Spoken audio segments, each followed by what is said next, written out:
this opportunity zone and how we're going to, make this work in the city of Alexandria. And it was the craziest conversation because understanding the opportunity zone legislation as much as I do, there was no one else in the room that I realized really understood it. And they all thought it was going to be so awesome. And I said, you guys, you do realize that this is going to move all of those citizens somewhere else. Right now, that community is primarily minority. It's about 90% minority. And they don't even know what's about to come and hit them. And that is what we have to look at when we're looking at this opportunity zone madness, because there are people involved. There are people who have built their lives in these communities. There are people who love their communities. That whole community is an ethnic community. It's awesome because they have, there's the Indian grocer, and there's the Mexican grocer, and there's the so-and-so grocer, and I can go and get all my stuff. And that's their community that they've built. And then in comes government with, yay, we've got an opportunity zone, and it's an opportunity for you to move out, because you know what I'm going to do is build about $500 million tiny boxes that I want others to come in and buy, and so this is no longer for you. And that is really what this tax law is turning into. It's not an opportunity for anyone other than those who really have the millions of dollars to spend to get a fund to then do the development, because the development has to be done within 6 months. So when you're looking at the minorities who are in that community, then it's incumbent on the legislators and the political factions in that local community to understand enough and to put the pressure on the developers, right, to say, this is what we really want this community to turn into to maintain some of the historic value. But I don't see that in any of these opportunity zone projects across the country. We don't see where they're really trying to maintain the true community that has been there for decades. I will thank you guys all for those good introduction. And unfortunately, you're going to be kind of on the hot seat, but it's a good hot seat. We'll figure out solutions. But I will say this, it's someone I testified at the IRS hearing in opposition to opportunity zones. In fact, when I gave my statement, the guy, the Department of Treasury said to me, we can't change these rules. You have to go back to Congress. So that's why we went to get bills introduced, because at the end of the day, if you want to know how bad it is, and I want you have the first shot at this. This is how bad it is. The original version of the Opportunity Zone law had reporting requirements that you had to report back how you were spending, how the money was being spent, and what was happening.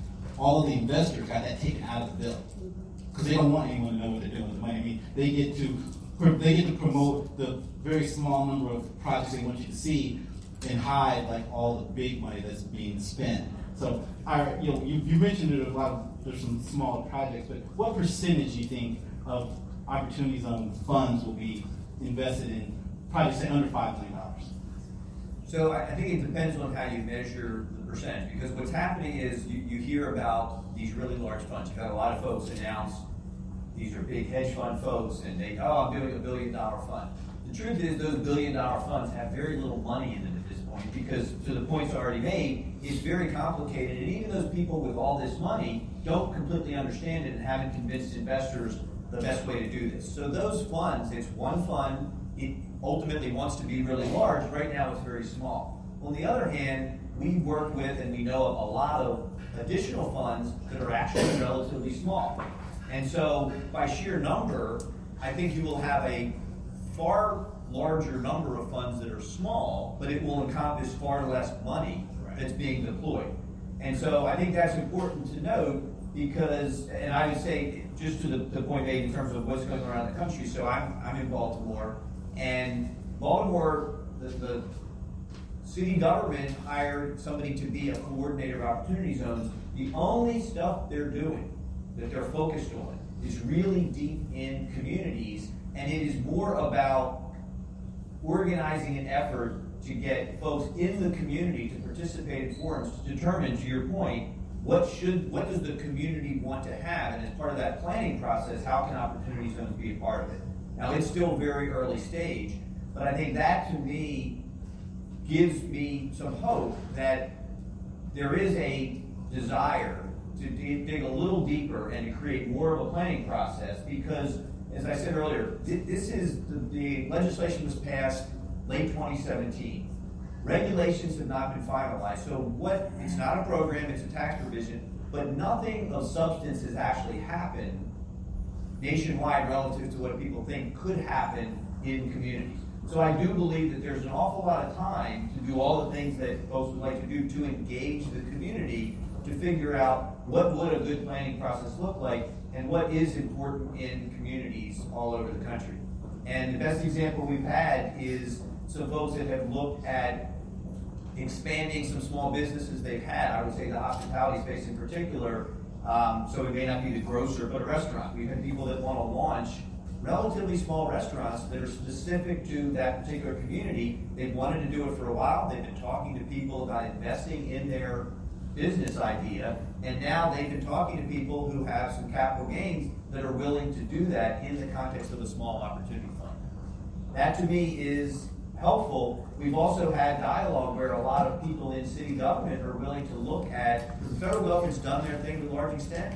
Now, city government can come back in and say, well, we can pass laws that say this will prevent or at least limit the extent to which displacement should occur because we will change the dynamic, for instance, of the things that would typically happen, an increase in property tax, et cetera, so that those things don't happen to the detriment of the people living there. And the last thing I would say on the question, I think that there is a bill that's been introduced to put the concept of reporting back because it was really removed as part of the reconciliation process. I think, and I have not heard anybody, even among the wealthiest investors, that are uncomfortable having that out there. They all accept the fact that it's important. You need to have some level of transparency. So I think that will come back. I think Senator Scott has said very publicly what he would like, I was at a conference speaking shortly before he did an interview, and he said, I will kill this program if it isn't doing what we expected it to do and being beneficial for folks in the communities that it's intended to help. I'm going to throw to Arthur for a second, but before, I want to say one thing to Ira's point, that the problem with opportunity zones is that once, you can roll back the opportunity zone law at some point, but once the investments are made, you're stuck with that for 50 to 100 years, right? I mean, there's no, even if it's done poorly, the reporting requirements are just the same embarrassment because once they've done it, once they've blown your community apart, they can't undo that. So, effective all those provisions in the tax bill, the state tax, is bad. It's a bad legislation, but not everyone's going to die in the same year, so you can unwind that over time. The corporate tax breaks, you can unwind those because they pay taxes year over year, but opportunity zones are investments, and that's done. And so there's no real opportunity to do that. Arthur, we and I had a conversation, and people are talking about all these different kind of programs or potential projects, but as you know, I talk, if you take the new market tax credit program as an example, which is another tax program from the 90s, that was supposed to help underserved communities through enterprise zones. If you look at the distribution of the funds or the credits, very few, like in your district, Arthur, what did you find when you looked at that? I think it was less than 4% of people. It's less than 4% of the wealth was distributed. It was a very small minority of folks. Yeah. So I mean, that is an exemplar. If you look at history, something that's very similar to what we're talking about now. So history has shown us it hasn't really been effective for wealth distribution and development in communities. So the district we're talking about is Georgia 4, which happens to be East Atlanta, which is not a poor district by any stretch of the imagination, but the poor people that were there were displaced a bit more. We talked about the investment. ROI, return on investment, is a big key for investors. So if you need a 15 to 20% ROI, which is what most real estate projects require, right? How many of those can be done on a $1 million opportunity fund, investment? Not many. I guess what I would say to that is we're talking to a lot of people that are looking at returns that are far less than that, because in certain asset classes, it's not going to be 15 to 20%.